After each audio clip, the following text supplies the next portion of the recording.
अष्टोत्तरशत श्रीमद् शिल भक्ति वल्लभ तीर्थ गोस्वामी गुरु महाराज के श्री चरण कमल में अनंत कोटि साष्टांग दंडवत प्रणाम करते हुए उनकी अहेतु की कृपा प्रार्थना करता हूँ।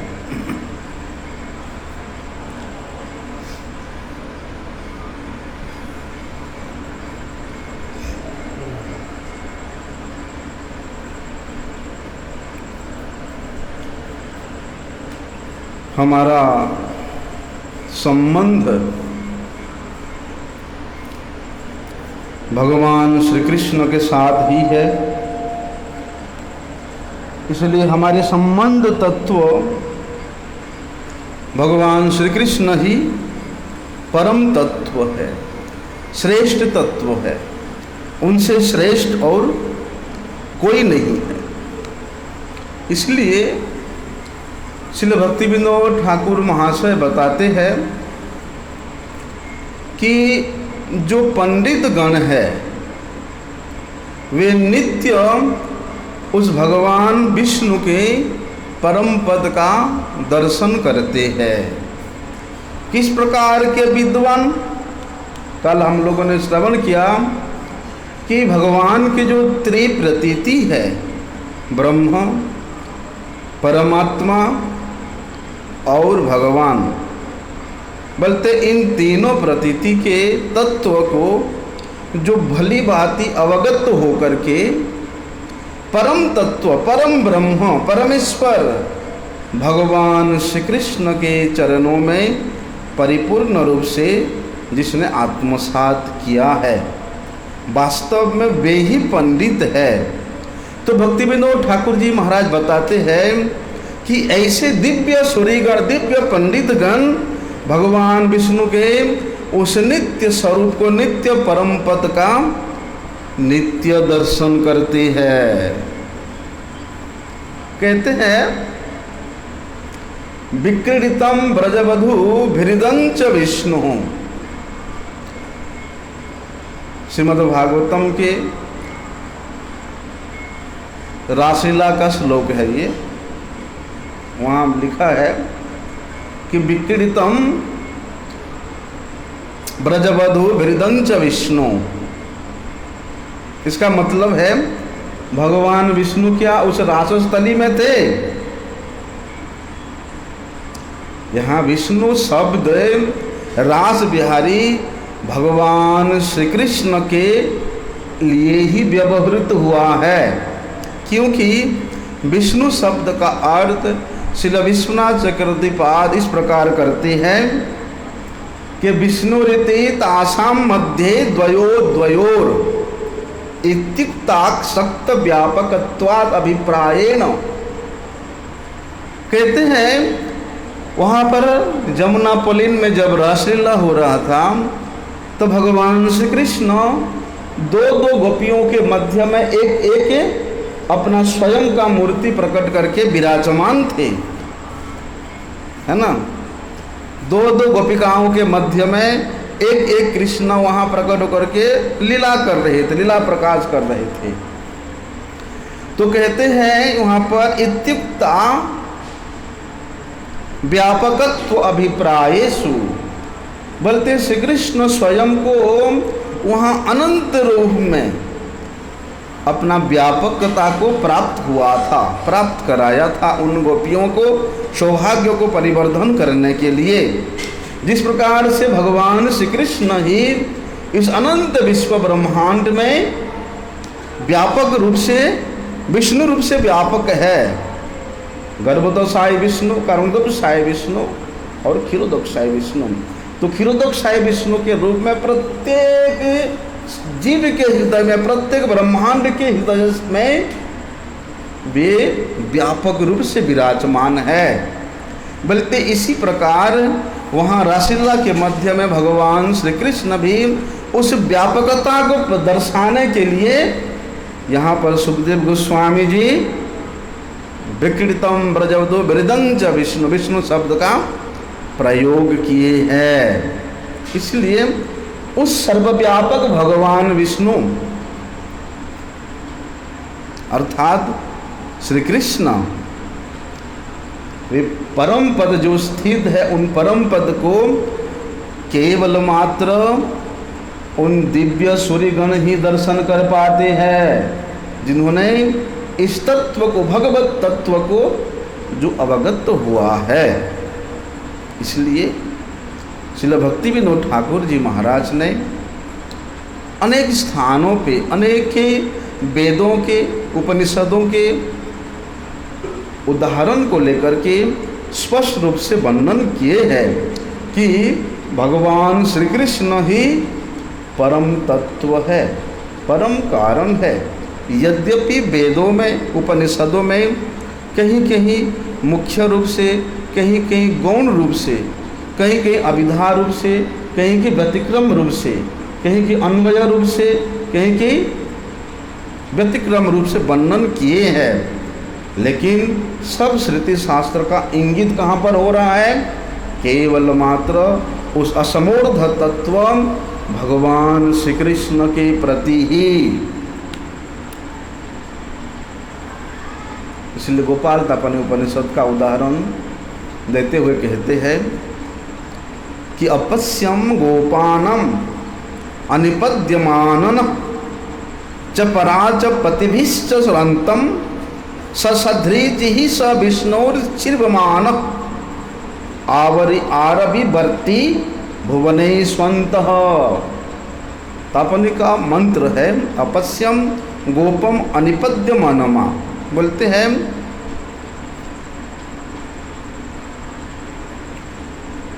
देखा एक गोपाल जिसका कभी भी पतन नहीं है। अपश्यम देखा, गोपानम गोपम अनिपद्यमानम च परापतिभिश्च रंतम। बोलते वे गोपाल का श्रुति बोल रही है, उस गोपाल का कभी भी पतन नहीं है, कभी भी अंतर्धानता नहीं है। कभी वे अत्यधिक निकट में दर्शन देते हैं तो कभी दूर में दर्शन देते हैं, कभी रास्ते में भ्रमण करते करते वे गोपाल मूर्ति का दर्शन होता है। ससदृच ही बोलते कभी कभी वे गोपाल अनेक प्रकार के वस्त्रों के द्वारा आवृत रहते हैं और कभी कभी वे गोपाल पृथक पृथक छोटे छोटे वस्त्रों में आच्छादित रहते हैं।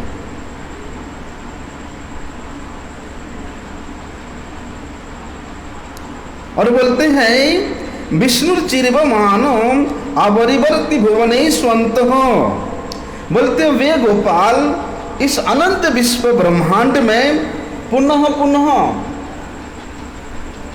गतायात करते रहते हैं, आते जाते रहते हैं। यद्यपि वे प्रत्येक जगह में हम नित्य निरंतर प्रकट है उस गोपाल रूप में, लेकिन कभी कभी वे इस अनंत विश्व ब्रह्मांड में उनको आना जाना, प्रकट होना, फिर अपने नित्य धाम को चला जाना, ये देखने को मिलता है।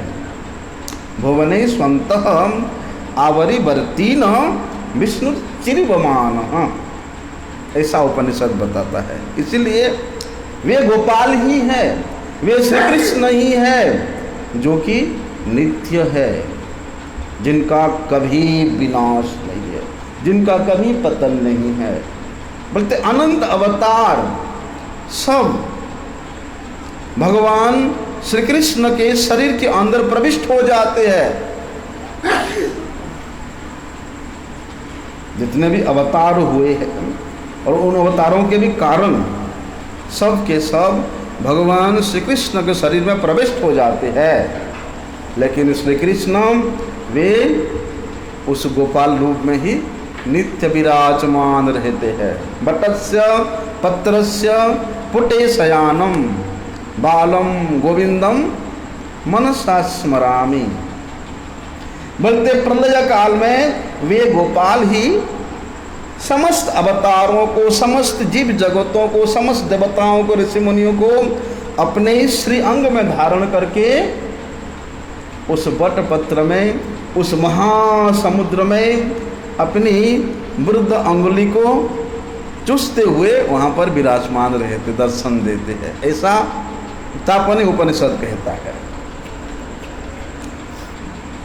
इसलिए वेद वाक्य के द्वारा भगवान श्री कृष्ण के ये जो नित्य निरंतर जो लीला चल रहा है, उन लीलाओं को मुख्य वृत्ति के रूप में वर्णन किए हैं। जैसे कि तावं वस्तुन उस्मनि उस्मसि गमदे जत्र गावो परिसृंग अयासः अत्राह तदरुगा यस्य वृष्णः परमं पदम अभिभाति भूरि। ऋग्वेद का मंत्र है। कहते हैं कि तावाम वास्तुम उस्मसि गमदेहि, तावाम बोलते उन दोनों का, किसका किसका, श्रीमती राधा रानी और श्री कृष्ण का। बोलते मैं आपके श्री गृह को प्राप्त होने का अभिलाषा करती हूँ। ऋग्वेद कहती है, ऋग्वेद का मंत्र है। भगवान के नित्य लीला का वर्णन करते हुए ऋग्वेद भगवान से प्रार्थना कर रही है कि हे नाथ, आपके दोनों के, श्री राधा और कृष्ण के जो नित्य गृह है, क्या है, नित्य गोलोक वृंदावन। बोलते उस नित्य गोलोक वृंदावन को प्राप्त करने का अभिलाषा करती हूँ।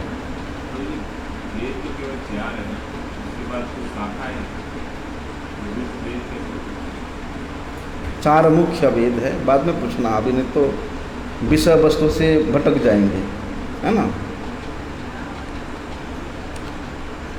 बोलते हैं उनके उस नित्य धाम में जितने भी कामधेनु है वे प्रशस्त श्रृंग विशिष्ट है। सबका श्रृंग बड़े बड़े श्रृंग है और बड़े ही मनोहर है, मनोरम है। और इतना ही नहीं, भगवान के उस नित्य धाम के इन सब कामधेनुएं परम वांछित हार्थ को प्रदान करने वाली है। जितना भी वांछा है लोगों का, बोलते उन समस्त वांछाओं को वे कामधेनु प्रदान करने में समर्था है। इतना ही नहीं, वहाँ पर वेद मंत्र कहते अत्राह तदरुगायस्य कृष्ण परमं पदम अवभाति भूरि। बोलते भगवान श्री कृष्ण के भक्तों की वांछा को पूर्ण करने के लिए भी वे कामधेनु सर्वसमर्था है। क्योंकि उस परम पद स्वरूप भगवान श्री कृष्ण अपने नित्य धाम में, नित्य गोलोक में उन कामधेनुओं के द्वारा परिवेष्टित होकर के नित्य विराजमान रहते हैं। इसलिए श्री कृष्ण के वही परम पद प्रचुर रूप से वहाँ प्रकाशमान हो रहा है। इसलिए वेदों ने उन मंत्रों के द्वारा इस बात को स्पष्ट रूप से वर्णन किए हैं कि अनंत अवतारों में से भी भगवान श्री कृष्ण परम तत्व है, उनका नित्य धाम परम धाम है, उनका नित्य लीला वो परम लीला है, उनके नित्य परिकर वे भी श्रेष्ठ परिकर है। चाहे वे इस ब्रज के गौएं हो, कामधेनु हो, वृक्ष हो, लताएं हो, यहाँ के रज ही क्यों ना हो, ये सर्वश्रेष्ठ तत्व है। इसलिए भक्ति विनोद ठाकुर जी ने वेद के उन मंत्रों को अनेक जगहों से संग्रहित करके उन्होंने इस बात को अत्यधिक रूप से स्पष्ट किया है कि वेदैश्च सर्वैर अहमेव वेद्य, कि वेदों में जो जानने वाला विषय है, वेदों में बोधगम्य करने वाला जो श्रेष्ठ विषय वस्तु है, वो मैं हूँ। वो भगवान श्री कृष्ण कहते हैं कि वे मैं ही हूँ। इसलिए भक्ति विनोद ठाकुर जी ने मुख्य वृत्ति के द्वारा श्री कृष्ण के उस परम तत्व को वर्णन करते हुए बताते हैं कि यस्मात् परम न परमस्ति किंचित, यस्मात् मनीयो न जायुस्ति कश्चित, रक्षैव शुद्धो दिवि तिष्ठति, कस्ते नेदम पूर्णम पुरुषेण सर्वम। ठाकुर महाशय जी ने श्वेताश्वेतर उपनिषद से इस मंत्र को उद्धृत कर कहते हैं कि यस्मात् परम ना परम अस्ति, बोलते जिनसे और श्रेष्ठ कोई है ही नहीं। भगवान श्री कृष्ण से, उन परम ब्रह्म से श्रेष्ठ कोई तत्व है ही नहीं। और कहते किंचित, यस्मात् न अणियो जायवस्ति किंचित, बोलते उनसे ना कोई बड़ा है, ना कोई उनके समता को प्राप्त कर सकता है। वो इतना बृहत है कि ये उस बृहत के सामने जितने भी अवतार गण भी है ना, हमारे जीवों को बात तो छोड़ दो, वे भी वहाँ अणु के सदृश है, इतना बृहत है। उनमें से वृक्ष एव तद्धो दिवि तिष्ठतो,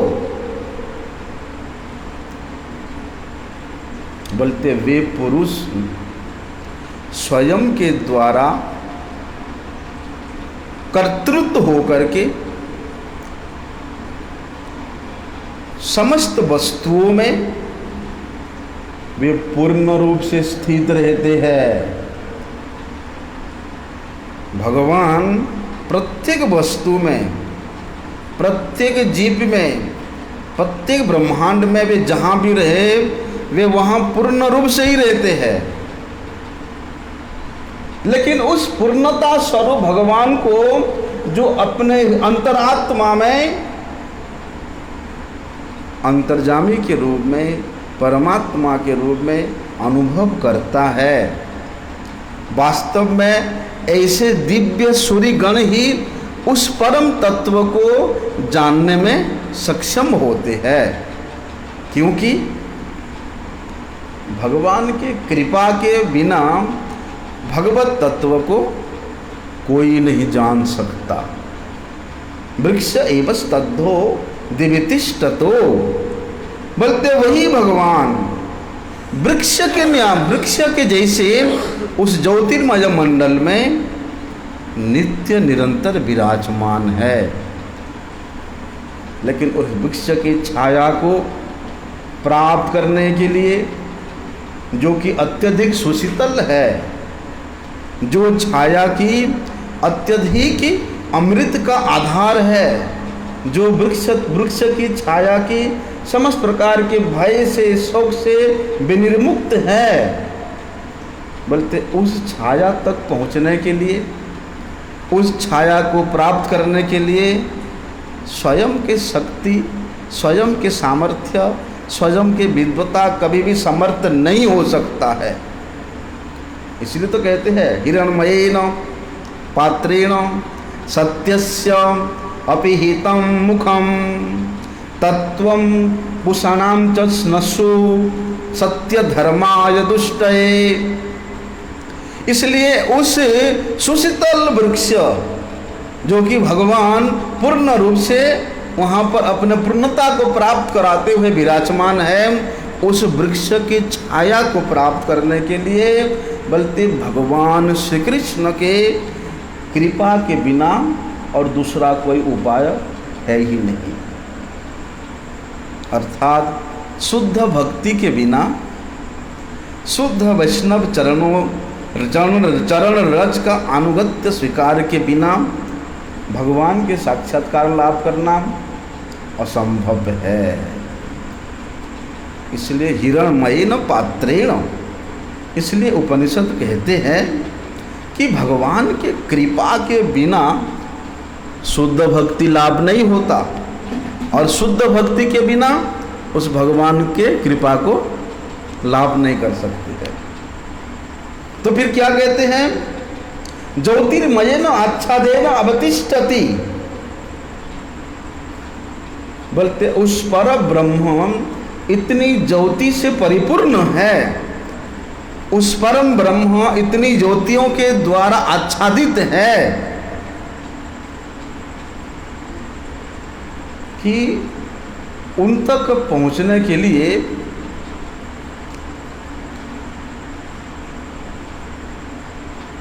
केवल मात्र उनका कृपा ही एक उपाय है। कहते हैं उस सत्य स्वरूप परब्रह्म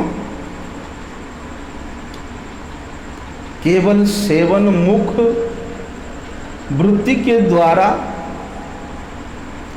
केवल से शुद्ध भक्ति वृत्ति के द्वारा, विश्रम्भेण गुरुर सेवा वृत्ति के द्वारा लभ्य है, प्राप्तव्य है। इसीलिए कहते हैं वे भगवान इस जगत को पोषण करने वाले हैं, इस जगत को धारण करने वाले हैं, इस जगत को अपनी इच्छा के मात्र से वे चलाने वाले हैं, क्योंकि वे परम तत्व है, वे नित्य निरंतर सत्य धर्म में अनुष्ठित है। इसलिए भगवान के जो प्रिय जन होते हैं, भक्त जन होते हैं, वे हमेशा सत्य धर्मानुष्ठान स्वरूप उन सत्य स्वरूप भगवान को सत्य अनुष्ठान के द्वारा ही प्राप्त करते हैं, साक्षात्कार करते हैं। उनके उस आवरण को भेद करके उनके श्री चरणों को प्राप्त करने में सामर्थ्य रखती है। इसलिए श्रुति कहती है कि अयम आत्मा सर्वेषां भूतानां मधु, अयम आत्मा सर्वेषां भूतानां अधिपतिः, सर्वेषां भूतानां राजा। बोलते वे परमात्मा वे समस्त जीवों के अधिपति है। वे परमात्मा समस्त भूतों के मधु स्वरूप है। वे परमात्मा समस्त जीवों के राजा है, एकमात्र नियंता है। वहां पर आत्मा शब्द मतलब श्री कृष्ण। आत्मा शब्द में कई जगह में शास्त्र में भगवान श्री कृष्ण को ही इंगित करता है, इंगित नहीं करता, सीधे सीधे बताता है। श्रीमद् भागवत में ले लो, कृष्णम एनम अवेहि त्वम आत्मानम जगदात्मनाम। कहते हैं हे राजन, कृष्ण को बोलते वही कृष्ण को ही तुम समस्त आत्माओं के आत्मा स्वरूप जानना। कृष्णम एनम अवेहि त्वम आत्मानम परमात्मनाम जगदात्मनाम। वे जगत के आत्मा स्वरूप है। इसलिए श्रील भक्ति विनोद ठाकुर महाशय जी ने वहाँ बताते हैं, साक्षात भाव से बताते हैं कि इन सब वेदों के, उपनिषदों के, शास्त्रों के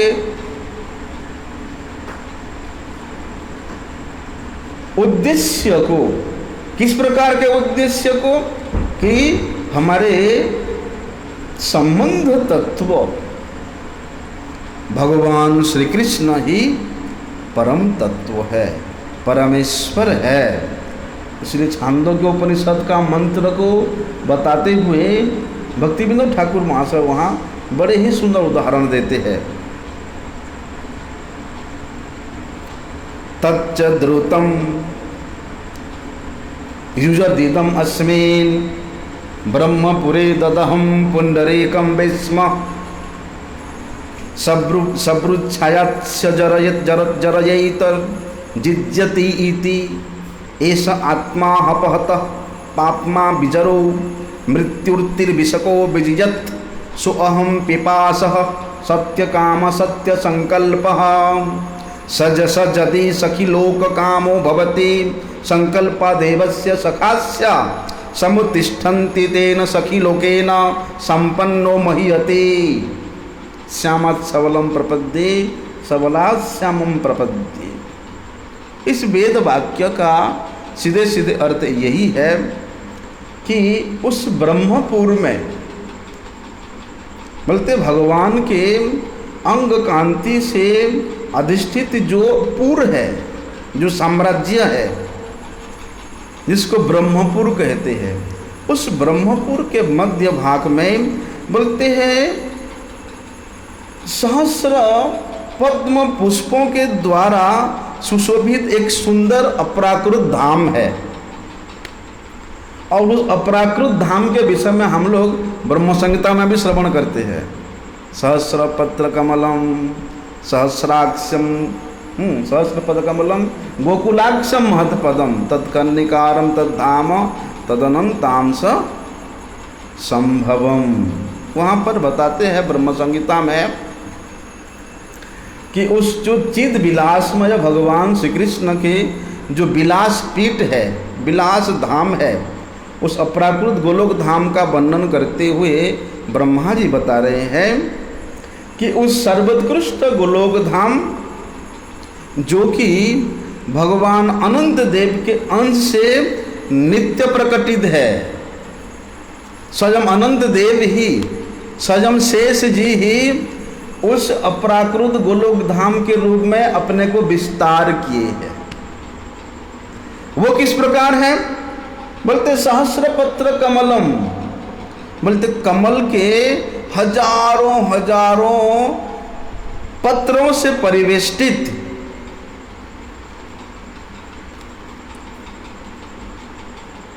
उस धाम है।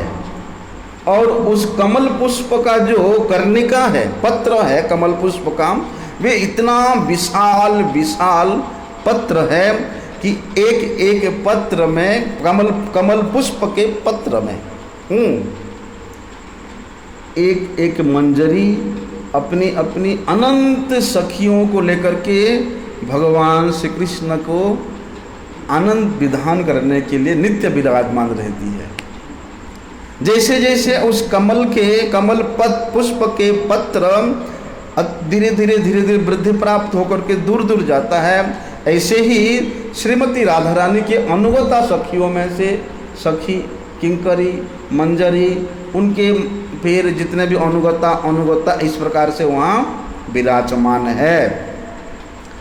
बोलते हैं वे सहस्र पत्र कमल में जो कर्णिका है बीच में, उस कर्णिका ही श्री राधा कृष्ण जी के स्वीय आवास स्थान है, स्वीय निवास स्थान है।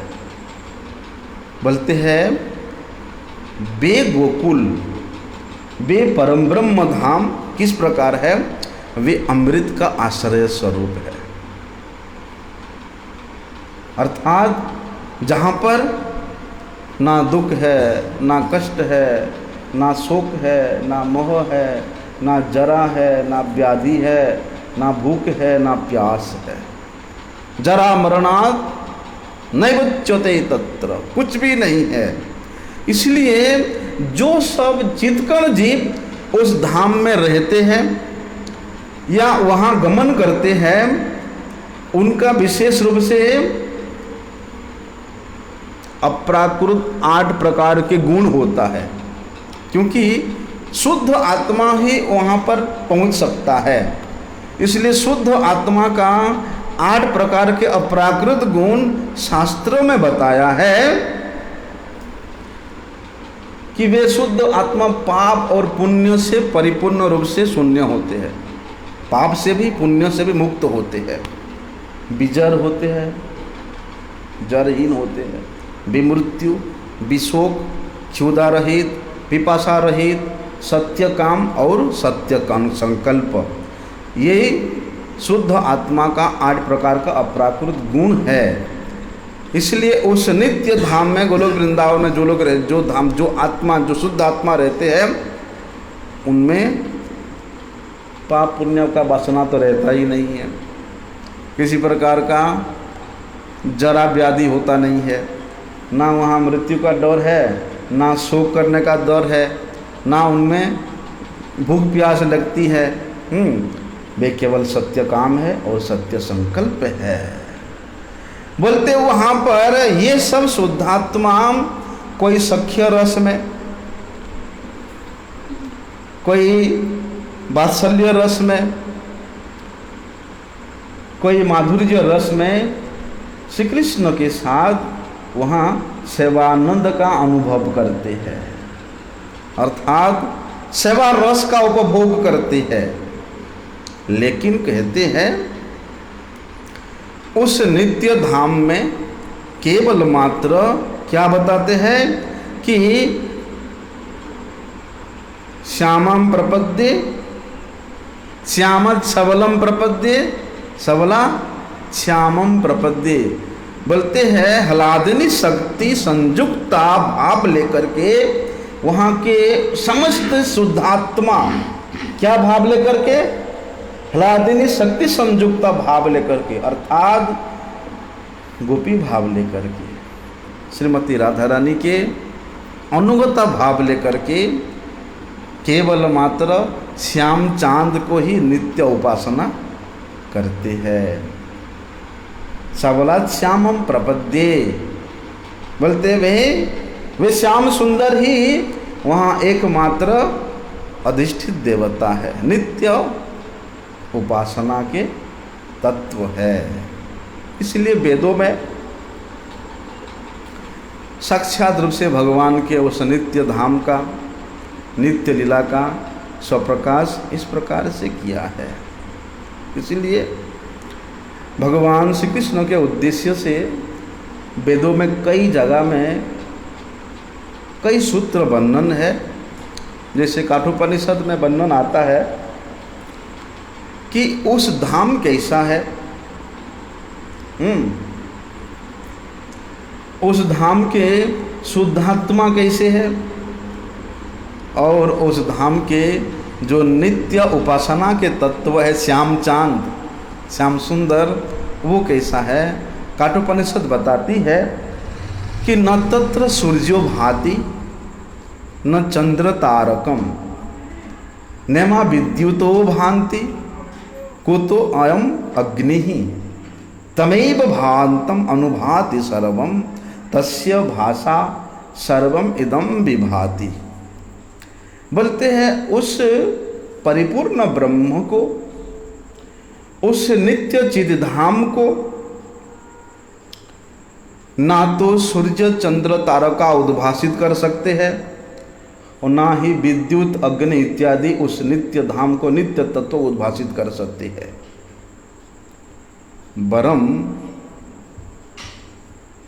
बरम बोलते उस स्वप्रकाश भगवान को अनुसरण करके सूर्य चंद्र प्रकाश प्राप्त करते हैं।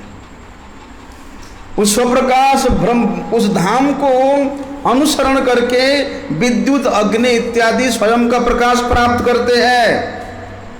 बोलते हैं तस्य भाषा सर्वम इदम विभाति।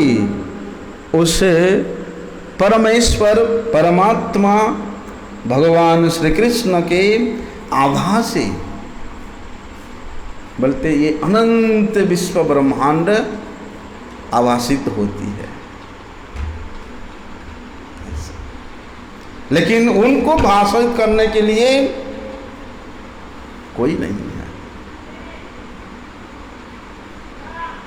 इसीलिए कहते हैं वेदाहमेन्तं पुरुषं महान्तं आदित्यवर्णं तमसः परस्तात् तमैव विदित्वा अतिमृत्युमेति नान्यः पंथा विद्यते अजनाय।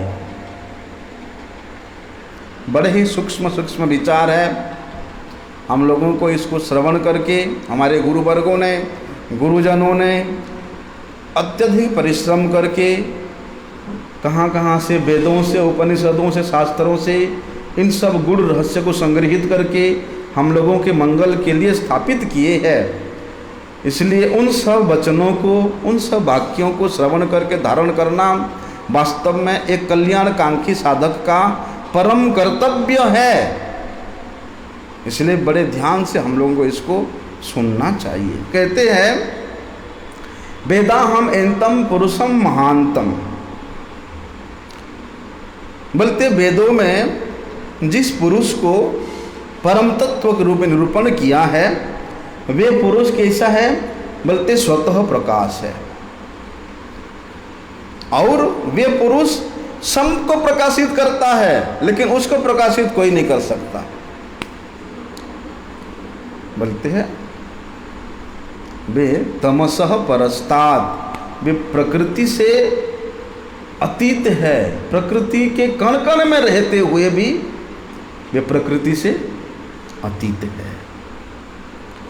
बोलते तमेव विदित्वा अनमृत्युमेति, बोलते उन परमेश्वर को जान करके ही, अवगत होकर के ही जीव मृत्यु को अतिक्रम कर सकता है। उसके सिवा मृत्यु से पार पाने के लिए नान्य पंथः विद्यते अयनाय, दूसरा कोई उपाय, दूसरा कोई पथ है ही नहीं। मृत्यु से बचने का दूसरा कोई उपाय नहीं है, केवल एक ही उपाय है, तमेव विदित्वा अनमृत्युमेति। बोलते उस परम तत्व परमेश्वर भगवान श्री कृष्ण को जान करके ही, उनके उस तत्व को अवगत हो करके ही इस मृत्युमय संसार को पार कर सकता है। क्यों? क्योंकि भगवान सर्वतः पाणिपादंतम, सर्वतो अक्षि शिरोमुखम, सर्वतः श्रुतिमोदलोके सर्वम आवृत्य तिष्ठति। क्योंकि भगवान उस परमेश्वर ज़्यादा दूर नहीं है हमसे, वे नित्य निरंतर हमारे हृदय में विराजमान है। उनके हस्त पद सर्वत्र व्यापृत है। उनके चक्षु, सिर, मुख, कर्ण ये भी सर्वव्यापक है। अरे श्रुति तो यहाँ तक बता दी है, बोलते वे तत्व, वे परम तत्व ये संसार के बोलते कण कण को आवृत करके अवस्थान करके करे है, अवस्थित है। लेकिन उसको कौन दर्शन करता है? स्थावर जंगम ना देखे सर्वत्र दिखे तार मूर्ति, सर्वत्र होए तार इष्टदेव स्फूर्ति। बोलते हैं जिस साधक ने, जिस सौरी गण ने, बोलते हैं गुरुदेव आत्मा शब्द को गुरुदेव आत्मा ये उक्ति को जिसने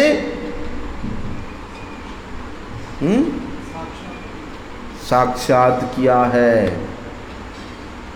वास्तव में वही व्यक्ति ही इस स्थिति को प्राप्त कर सकता है कि भगवान को वे प्रत्येक कण कण में अनुभव करता है, दर्शन करता है। इसलिए तो कहते हैं, शास्त्र कहते हैं कि ससंद्र से तिष्ठति रूपमस्य न चक्षुषा पश्यति कश्चनैनम हृदा हृदिस्थं मनसाजम एनम एवं विदुर अमृतास्तुत भवन्ति। बोलते वे भगवान इस प्राकृत इंद्रियों के द्वारा कभी भी ग्राह्य वस्तु नहीं है। हमारे गुरुजी बार बार बोलते थे, क्या बोलते थे कि सेवन मुखे ही जिह्वादो। बोलते हमारे इन इंद्रियों को भगवान के सेवा में लगाते लगाते लगाते लगाते ये जब दिव्यता को प्राप्त करता है, तब जाके बोलते इन चक्षुर आदि इंद्रियों में, जिह्वा आदि इंद्रियों में अलग अलग रूप का, अलग अलग रस का आस्वादन जीव करता है। इसलिए वहाँ कहते हैं कि ससंदृशे तिष्ठति रूपमस्य, कि उनका रूप प्राकृत इंद्रियों के द्वारा ग्राह्य वस्तु नहीं है। ये साधारण चक्षु के द्वारा न चक्षुषा पश्यति, बोलते ये साधारण चक्षु के द्वारा कभी तुमको नहीं देख सकता। बोलते कश्चित एनम, कभी भी नहीं, कोई दर्शन नहीं कर सकता। हृदयस्थम मनसाय, बोलते हैं जो लोग अपने हृदय स्थित उस पुरुष को विशुद्ध चित्त के द्वारा ध्यान करके जानता है। ध्यान तभी होगा जब हमारा चित्त विशुद्धता को प्राप्त करेगा। और विशुद्धता की स्थिति क्या है? अभी हम लोगों ने श्रवण किया था कि वे पाप पुण्य से शून्य होता है, विजर होता है, विमृत्यु होता है, विशोक होता है, क्षुधा रहित होता है, पिपासा रहित होता है, सत्य काम होता है, सत्य संकल्प होता है। बोलते ऐसी अवस्था को प्राप्त होकर के साधक अपने हृदय स्थित उस परमेश्वर को ध्यान के द्वारा दर्शन करता है। बोलते हैं जिस साधक इस योग्यता को प्राप्त कर लेता है, एवं एवं विदुरस्ते विदुर अमृतस्त्वं भवति, अर्थात वे साधक अमृतत्व को प्राप्त करता है, अर्थात भगवत धाम को प्राप्त करता है, वे नित्य मुक्ति को प्राप्त करता है। इसलिए वेदों में अनेक स्थलों में अनेक प्रकार से, कहीं पर गौण रूप से, कहीं पर व्यतिरेक रूप से भगवान श्री कृष्ण को ही परम तत्व के रूप में वर्णन किए हैं। केवल मात्र चित शक्ति के प्रकाश स्वरूप भगवान प्रत्येक स्थावर जंगम के हृदय में उस चित्तता को स्थापित करने के लिए वहाँ पर प्रकट है। इसलिए श्रीमद्भागवत आदि में स्वयं वेद श्रुति भगवान की स्तुति करते हुए इस बात को बार बार दोहराती है कि जय जय जह्यम अजित दोष गृहीत गुणा तमसी जदात्मना समवरुद समस्त भगम अग जगदोक सामखिल सत्य बबुधो कस्यते क्वचित जयात्मना चचरतो अनुचरित निगम। श्रुतियाँ कहती है कि हे भगवान, हे कृष्ण, बोलते हैं जय जय जाम जित दोष गुण, बोलते जिनके गुण भी दोष रूप से गृहीत होता है, अर्थात जिनके समस्त गुण समस्त प्रकार के कल्याण को प्राप्त कराता है। और अरे माया का जितना गुण है वो तो सब दोष के रूप में प्रतीत होता है, लेकिन भगवान अपनी शक्ति के द्वारा उस माया के उस गुण स्वरूप दोष को भी विनष्ट कर देते हैं। श्रुति कहती है किस प्रकार से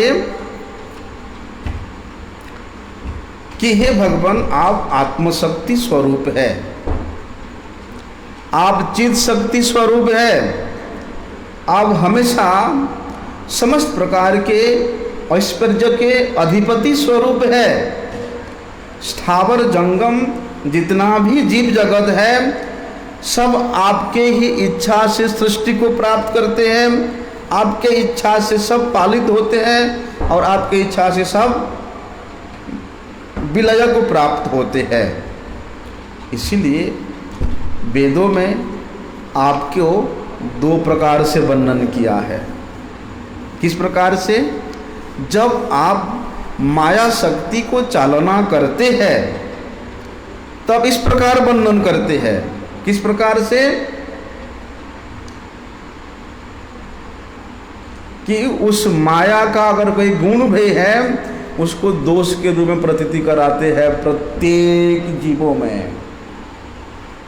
जैसे स्वयं भगवान के इच्छा से महादेव जी शंकराचार्य के रूप में इस धराधाम में प्रकट हुए लेकिन शंकराचार्य जी जो तत्व को अवगत है, जो तत्व में स्थित है स्वयं शिव जी, वे तो परम वैष्णव है, लेकिन उनके द्वारा प्रचारित जो तत्व है देखने में लगता है कितना दोष है। कब ऐसे होता है? बोलते हैं जब भगवान माया शक्ति का चालन करते हैं तब। इस प्रकार का वर्णन करते हैं। ये श्रुति कह रही है, वेद कह रही है।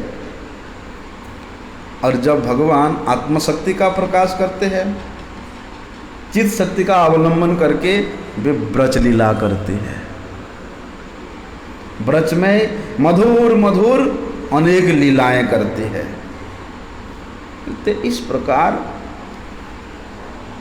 बल्कि सृष्टि आदि क्रिया भी अगर माया के अधीन होकर के होता है, जैसे कि ब्रह्म संहिता में हम लोग श्रवण करते हैं, सृष्टि स्थिति प्रलय साधन शक्ति रेखा छाये वजस्य भुवनानि विभर्ति दुर्गा। बल्कि उस भगवान की छाया शक्ति अर्थात माया शक्ति दुर्गा देवी के द्वारा इस अनंत विश्व ब्रह्मांड की सृष्टि स्थिति प्रलय आदि क्रिया होता है। बल्कि वही भगवान चित शक्ति का आश्रय करके बल्कि ब्रज में मधुर से मधुर लीला करके अपनी भक्तों को उस माया देवी के कोल से, उस माया देवी के गोद से उस माया विमोहित जीवों को भी उद्धार करते हैं। यही भगवान का अपार करुणा है। इस प्रकार भगवान श्री कृष्ण के परमत्ता को स्वतः सिद्धता रूप में प्रतिपादन करने के लिए समस्त वेद उपनिषद शास्त्र बार बार उद्घोषणा करते हैं कि त्वमीश्वराणं परमं महेश्वरं त्वं देवतानां परमं च दैवतं पतिं पतीनां परमं परस्तात् विदाम देवं भुवने समीढ्यम। क्या कहते हैं कि हे भगवान, आप ब्रह्म रुद्र जितने भी ईश्वर गण है बोलते उनके भी आप महेश्वर हो, परमेश्वर हो। तम देवतानम परमंच देवतम, इंद्रादि जितना भी देवगण है उनसे भी आप परम देवता हो। आप स्वयं प्रजापतियों के पति हो, पालक हो, श्रेष्ठ हो। इतना ही नहीं, श्रेष्ठ तत्व से भी श्रेष्ठतर हो, श्रुति कहती है। इसलिए हे परम पिता, हे परमेश्वर श्री कृष्ण, हे जगदवंद्य, आपके लीलाओं का अवलंबन करके प्रत्येक जीव इस त्रिविध तापग्रस्त संसार से अपने आप को परित्राण कर सकता है। अर्थात वे मृत्यु को जीत करके आपके परम पद को प्राप्त कर सकता है। इस प्रकार हमारे अर्थात प्रत्येक जीवात्मा के संबंध तत्व भगवान श्री कृष्ण ही है, क्योंकि वे श्रेष्ठ तत्व है, वे परम तत्व है, वे चिन्मय तत्व है, वे नित्य तत्व है, वे असमोर्ध तत्व है और वे परमेश्वर, वे परम ब्रह्म श्री कृष्ण ही हमारा नित्य संबंध तत्व है। तो इस प्रकार उस नित्य संबंध तत्व ही परम और चरम और श्रेष्ठ है। आगे का विषय हम लोग कल श्रवण करेंगे। वंशा कल्पतरुभ्यश्च कृपा सिंधुभ्यश्च पतितानां पावनेभ्यो वैष्णवेभ्यो नमो नमः।